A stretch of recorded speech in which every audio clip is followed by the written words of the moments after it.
lalaki lang ang kaso mo kung hindi ka makikisama sa amin.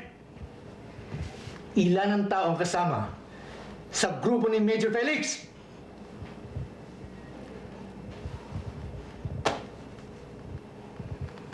Sir, huwag masyadong mainit ang ulo. Alam mo yung mga ganitong klaseng tao kinakaibigan ito. Total, lalaki naman tayo parehong magsalita sa atin. Lalo na, kaya natin panindigan ng mga prinsipyo natin.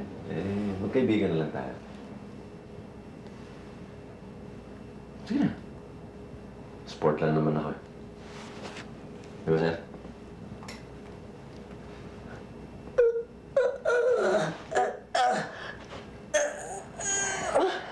Ay, wag!